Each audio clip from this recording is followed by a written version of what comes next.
My name is Maya Chin, and I learned early that sometimes the best way to protect yourself is to let people underestimate you. For 5 years I'd been the family joke, the broke startup kid, who couldn't afford nice clothes or fancy dinners. What they didn't know was that I was quietly building an empire while they dismissed every word I said. It all started when I was 23, fresh out of college with a computer science degree and a head full of ideas.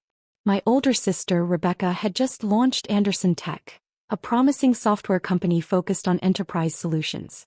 She was 30 then, charismatic, connected, and absolutely convinced she was destined for greatness. Our parents worshipped her. Dad would spend entire dinners talking about Rebecca's latest client acquisition or her appearance at tech conferences. Mom kept a scrapbook of every article mentioning Anderson Tech. Meanwhile, I was working 16-hour days in a cramped apartment, building what would eventually become Cascade AI, a machine learning platform that would revolutionize data analytics for mid-sized businesses. Maya's still doing her little hobby, Mom would say, her voice dripping with concern that barely masked disappointment. When are you going to get a real job, honey? I'd just smile and change the subject. Let them think what they wanted. The truth was more complicated. 6 months after graduation, I'd developed a prototype that caught the attention of Sterling Ventures, one of Silicon Valley's most selective investment firms. They'd offered me a Series A round of $12 million. I took it. By 24, Cascade AI was generating $7 million in annual revenue. By 25, we'd hit profitability, something only 8% of startups ever achieve. But I kept it quiet. I drove a 10-year-old Honda. I lived in a modest apartment.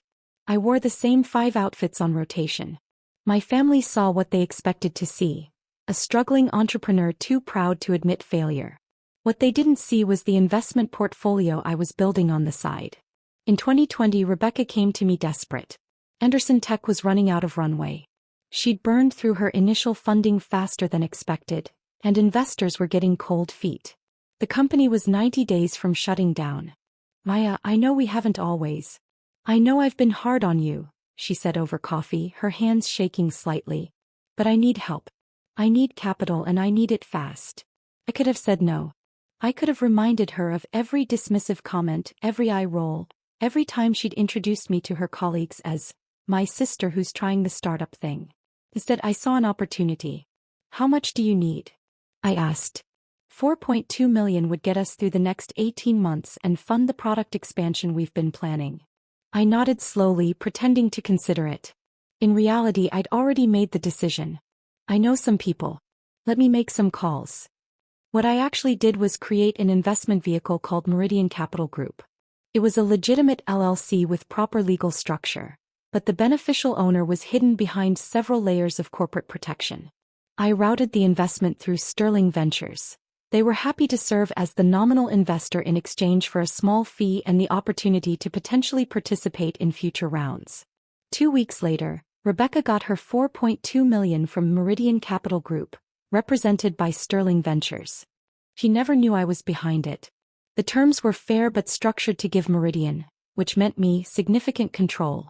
28% equity with weighted voting rights that effectively gave me veto power over major decisions. They're angel investors who prefer to stay anonymous, the Sterling partner told her during the signing.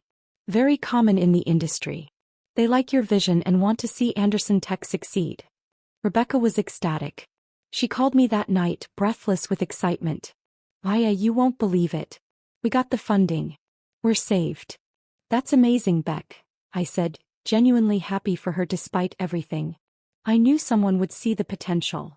Yeah, well, they obviously know more about real business than some people, she said, her tone shifting. Not everyone can just throw together an app and hope for the best. I let it slide. I always did. Over the next 3 years, I watched Anderson Tech grow. My investment, my $4.2 million, helped them scale from 15 employees to 60. They landed major contracts with 3 Fortune 500 companies. Revenue went from $800,000 annually to $12 million. Rebecca's face appeared in TechCrunch, Forbes, and Business Insider.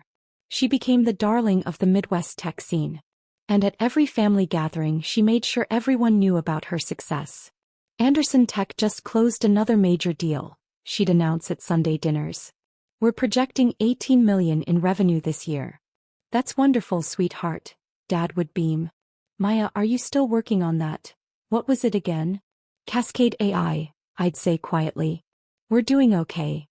Okay isn't great, honey, Mom would sigh. Rebecca's company is thriving. Maybe you should ask her for advice? Or even a job. I'm sure Anderson Tech could use someone with your technical skills. Rebecca would smile, but it never reached her eyes. Maya's a bit too independent for corporate structure, Mom. Some people just aren't cut out for real business growth. What they didn't know was that Cascade AI had just been valued at $85 million in our Series C round. We had 230 employees across 3 offices. We'd been profitable for 3 consecutive years. Forbes had named me to their 30 under 30 list. I'd declined the photo and kept my name off the public version, citing privacy concerns.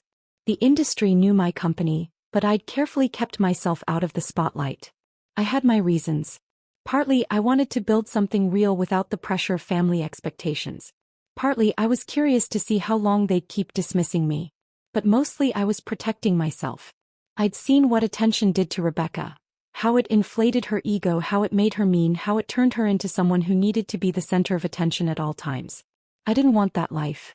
I wanted to build, to create, to make something meaningful without the circus.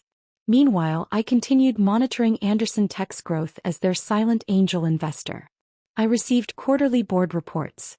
I attended board meetings via video conference with my camera off, identified only as Meridian Capital representative.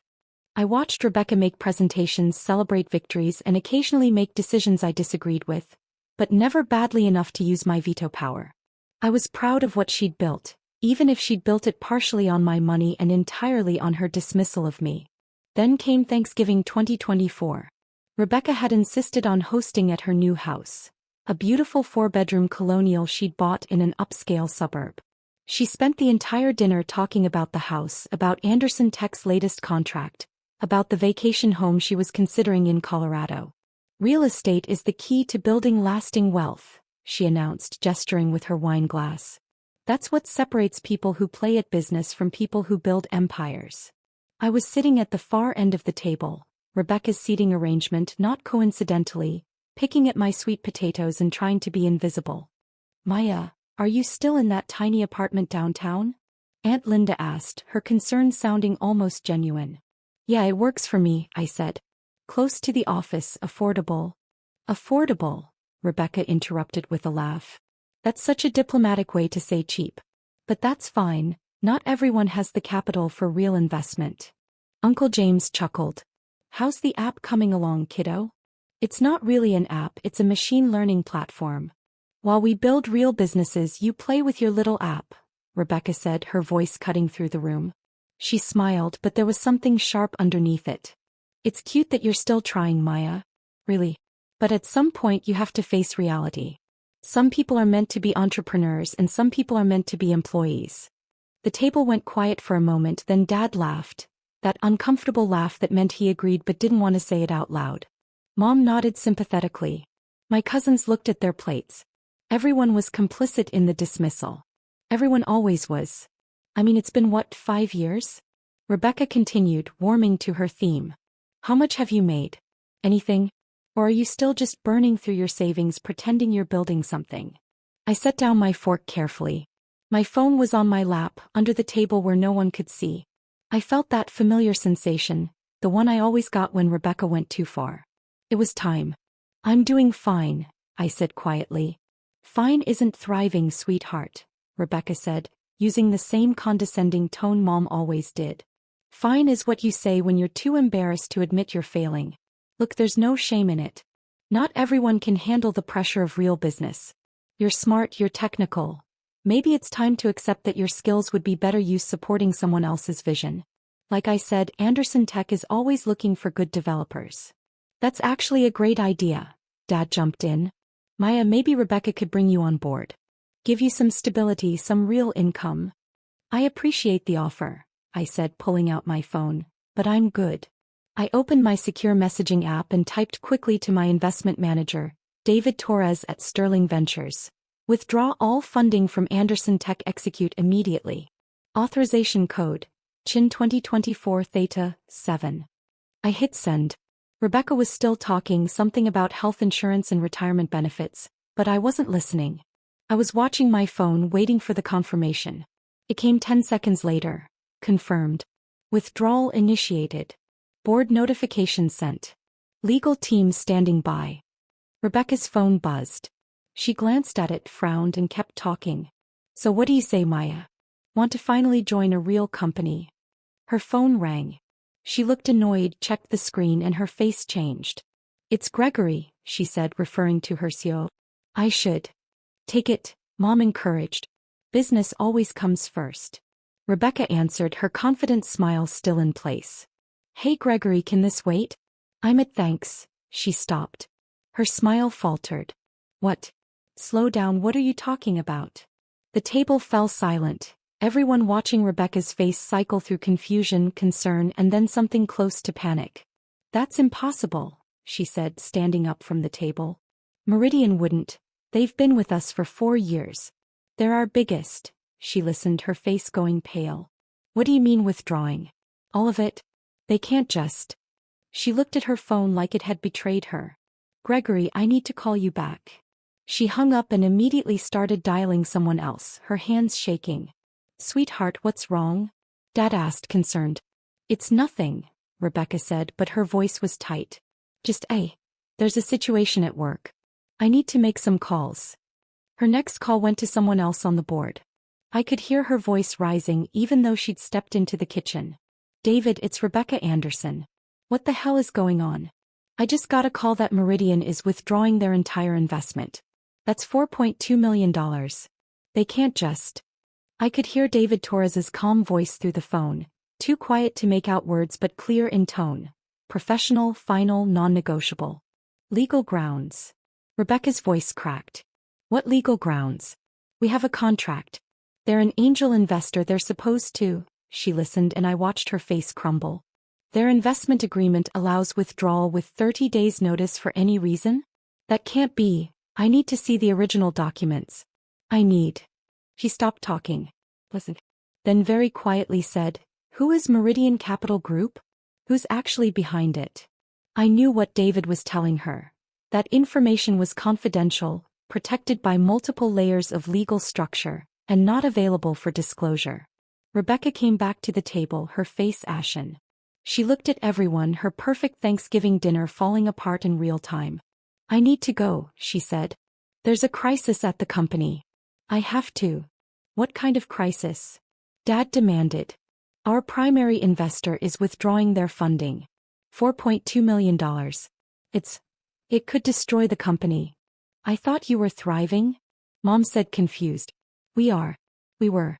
But that money is critical for our operations. Without it, we can't make payroll next month. We can't. She looked at me suddenly, desperately. Maya, you said you know people. You said you made calls when I needed money before. Can you? I can make some calls, I said calmly. But I can't promise anything. Please, she said, and for the first time in years she looked at me like I was a real person. Please. I know I haven't been kind to you. But this is everything. This is my entire life. I nodded slowly. I'll see what I can do. Rebecca grabbed her coat and left, already on the phone with her board chairman. Through the window, I watched her pace in the driveway, her free hand gesturing wildly as she argued with someone about emergency financing options. The rest of dinner was subdued. Dad kept checking his phone for updates from Rebecca. Mom picked at her food, worried. My cousins and aunt and uncle made awkward small talk about anything except Anderson Tech. I excused myself early, claiming I had work to catch up on. No one tried to stop me. The next morning I had a video conference scheduled with the Anderson Tech board. I'd requested it through David Torres, finally ready to reveal myself. I dressed carefully, not in my usual casual startup wear, but in a crisp white button-down and blazer. I set up in my home office, making sure the wall behind me showed my diplomas and awards, including the Forbes 30 Under 30 plaque I'd kept hidden. The board assembled on screen, Rebecca looking exhausted and desperate, Gregory Wu, her COO, Sarah Martinez, the CFO, and 3 other board members including the chairman Walter Prescott. Thank you all for making time on short notice. David Torres began from his office at Sterling Ventures. I've arranged this call to introduce you to the beneficial owner of Meridian Capital Group, who has some things to discuss regarding yesterday's withdrawal notice. Rebecca leaned forward. Please, we need to understand what happened. We've been excellent partners. Our metrics are strong. If there's something we did wrong, let me turn it over to Meridian's principal, David said smoothly. I turned on my camera. The reaction was immediate. Rebecca's mouth fell open. Gregory looked confused. Sarah's eyes went wide with recognition. She was sharp enough to immediately understand what was happening. Hello everyone, I said calmly. My name is Maya Chin and I'm the founder and sole principal of Meridian Capital Group. I'm also the founder and CEO of Cascade AI. And as of 4 years ago, I've been Anderson Tech's primary angel investor. That's not possible, Rebecca whispered. You can't, you're just. Just what? I asked not unkindly. Just a broke startup kid playing with a little app? Walter Prescott recovered first. Miss Chin, we weren't aware of your involvement. The investment came through Sterling Ventures. As my representative, yes. I preferred to remain anonymous. It's not uncommon in angel investing. Why are you withdrawing? Rebecca asked, her voice small. I pulled up a document on my screen and shared it with the call. This is the original investment agreement. Section 4.3 grants Meridian the right to withdraw funding with 30 days notice for any reason or no reason at all. You signed this, Rebecca. Your lawyers reviewed it. But why now? She demanded, some of her old fire returning. We're doing better than ever. We just landed the Branson Industries contract. I know. I read all your board reports. I've been on every board call for 4 years, camera off, identified as the Meridian representative. I paused.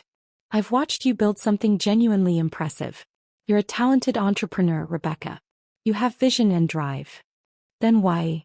Because last night you offered me a job as a developer at your company. A company that exists in large part because I gave you $4.2 million when no one else would. The silence on the call was absolute. You've spent 4 years dismissing me, I continued, keeping my voice even. At every family gathering, every holiday, every Sunday dinner, you made sure everyone knew I was failing while you were thriving. You offered me charity employment at a company I own 28% of.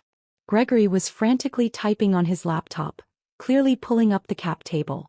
Holy shit, he muttered. She's right. Meridian owns 28% with weighted voting rights. Sarah was already doing calculations.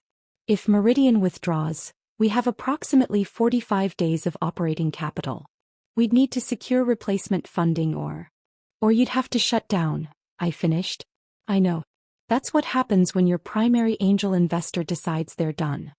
You can't do this, Rebecca said, but there was no conviction in her voice. You can't just destroy my company because I hurt your feelings. I'm not destroying anything. I'm exercising my contractual rights as an investor. You built this company, Rebecca. But you built it with my money and you built it while treating me like I was nothing. Walter cleared his throat. Miss Chin, what would it take for you to reconsider? I'd been thinking about this for 16 hours. I want a full board seat. Not as Meridian Capital. As Maya Chin. I want my name on the documents, my face at the meetings. I want public acknowledgement that I've been your primary investor since 2020. Done, Walter said immediately. I'm not finished. I also want Rebecca to issue a public statement, on Anderson Tech's website and social media, acknowledging me as a founding investor and apologizing for misrepresenting our relationship. Rebecca's face flushed red. You want me to humiliate myself? I want you to tell the truth, I corrected. I'm not asking you to lie or exaggerate, just to publicly acknowledge that your broke startup kid sister saved your company and has been supporting it for 4 years. And if I refuse? I shrugged. Then I withdraw my investment as planned. You have 30 days to find $4.2 million from other sources. Given your current burn rate and the tight funding environment, I'd say your chances are about 15%. Maybe 20 if you're lucky. Rebecca looked at Walter, at Gregory, at Sarah. All the people who depended on Anderson Tech surviving. Then she looked back at me. You've changed, she said quietly. No, I replied. You just never actually looked at me before. Walter stepped in. Miss Chin, your terms are acceptable. We'll draw up the revised board documentation immediately. Rebecca will issue the statement by end of business Monday. In exchange, you'll reinstate your investment. Not exactly, I said and watched Rebecca's face fall again. I'll reinstate $3 million. The other $1.2 million will be converted to a formal loan with market rate interest. Anderson Tech will pay me back over the next 3 years. That's, Rebecca started. Fair, I interrupted. It's actually generous. You get to keep your company. I get to stop being invisible. And you learn that dismissing people has consequences. Sarah was already nodding, running numbers. The loan structure is workable. It'll affect our cash flow but won't cripple us. Then we have a deal, Walter said. Ms. Chen, welcome to the Anderson Tech board. Officially this time. The statement went up on Anderson Tech's website Monday afternoon. Rebecca had fought over every word, but the final version was clear. Anderson Tech is pleased to formally acknowledge Maya Chen, founder and CEO of Cascade AI, as our primary angel investor since 2020. Ms. Chen's $4.2 million investment was critical to our early growth and continued success. We regret any prior mischaracterizations of her role and are honored to have her join our board officially. Rebecca Anderson, CEO. Within an hour it was picked up by TechCrunch. By evening it was trending in tech circles on social media. People were impressed not just by the investment, which was substantial for an angel round, but by the fact that I'd done it anonymously while building my own company. The Cascade AI PR team, who I'd been keeping on a tight leash for years, finally got to do their job. They confirmed the Forbes 30 Under 30 recognition. They revealed our Series C valuation of $85 million. They positioned me as a rare example of a founder who invested in other startups while bootstrapping their own success. My phone exploded with messages. Interview requests. Speaking invitations. Other entrepreneurs asking for investment advice. And one text from Rebecca. We need to talk. We met at a coffee shop halfway between our offices. She looked tired, older somehow. The stress of nearly losing everything had left marks. I'm sorry, she said before I could even sit down. Not just for the statement. For everything. For 5 years of treating you like you were nothing. I sat down, ordered a coffee. Waited. I was jealous, she admitted. You were always smarter than me. Everyone knew it. I got the social skills, the charisma, the ability to work a room. You got the raw intelligence. And I think I spent my whole life trying to prove I was just as smart. That I could build something just as significant. You did build something significant, I said honestly. Anderson Tech is impressive. You should be proud. Built with your money, she said bitterly. Built with investment capital like most startups. The money was just money, Rebecca. It was how you treated me that mattered. She nodded, tears forming. Why didn't you tell me? Why didn't you just say, I'm the investor from the beginning? Would you have taken the money if you knew? She was quiet for a long moment. No, she finally admitted. No, I wouldn't have. I would have rather let the company die than accept money from my broke startup kid sister. That's why I didn't tell you. You were testing me. All these years, you were testing whether I'd eventually see you as a real person. Partly. Also protecting you. If you'd known I was Meridian, you might have made different decisions. Worse decisions. Trying to prove something to me instead of just building the best company you could. Rebecca wiped her eyes. What happens now? Now you run your company. I sit on the board. We work together professionally. And maybe, eventually, we figure out how to be sisters again. Do you think that's possible? I considered it. 5 years of dismissal. 5 years of casual cruelty. But also 5 years of watching her build something real, of seeing her face when she talked about her team, of understanding that she wasn't malicious, just insecure and defensive. I think it's possible, I said. But it's going to take work. Real work. Starting with you accepting that I'm not your broke little sister anymore. I never was. No, she agreed. You never were. That Sunday dinner was different. Mom and Dad had read the articles. Aunt Linda had sent me 3 congratulatory texts. My cousins were suddenly very interested in learning about machine learning. Rebecca arrived with her husband, and for the first time in years she didn't monopolize the conversation. When Dad asked about Anderson Tech, she gave a brief update and then said, but Maya's got some exciting news about Cascade AI. They just closed a major partnership with Branson Industries. Everyone turned to me. I could see the recalculation happening in their faces. The reframing of every interaction we'd had, every dismissal, every casual cruelty. It's a good partnership, I said simply. We're excited about it. Maya, Mom started, her voice uncertain. We had no idea you were doing so well. Why didn't you say something? I tried, I said quietly. You just weren't listening. The table went silent. It wasn't comfortable, but it was honest.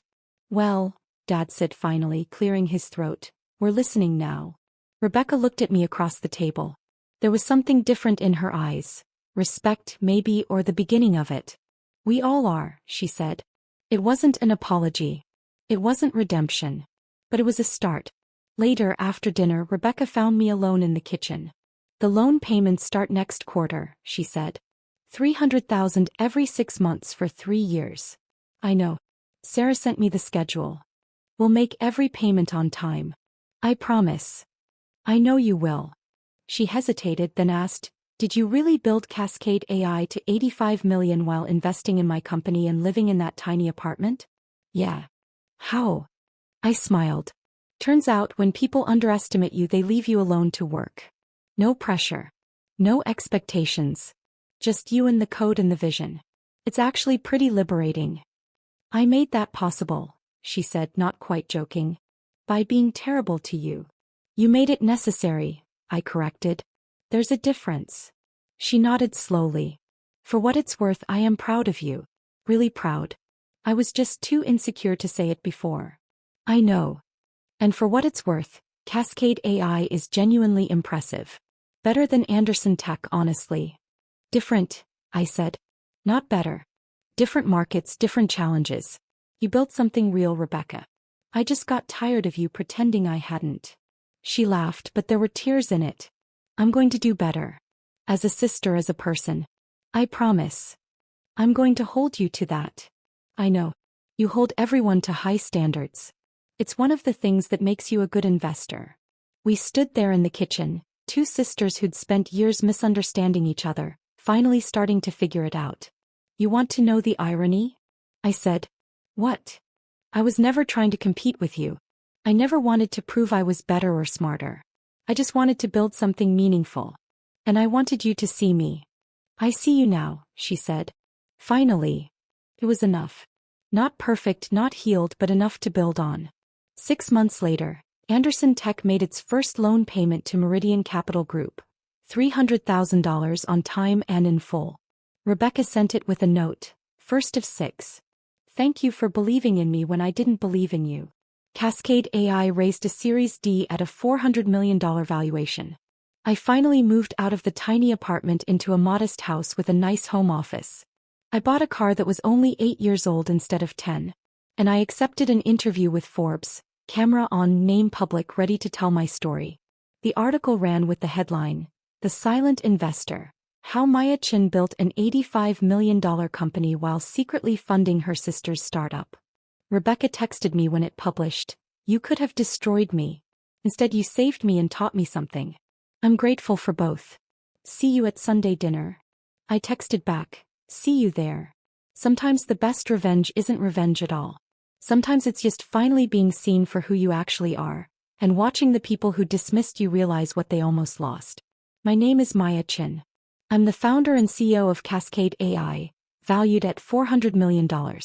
I'm a board member at Anderson Tech. I'm a Forbes 30 Under 30 honoree. And I'm no longer anyone's broke startup kid. I never was.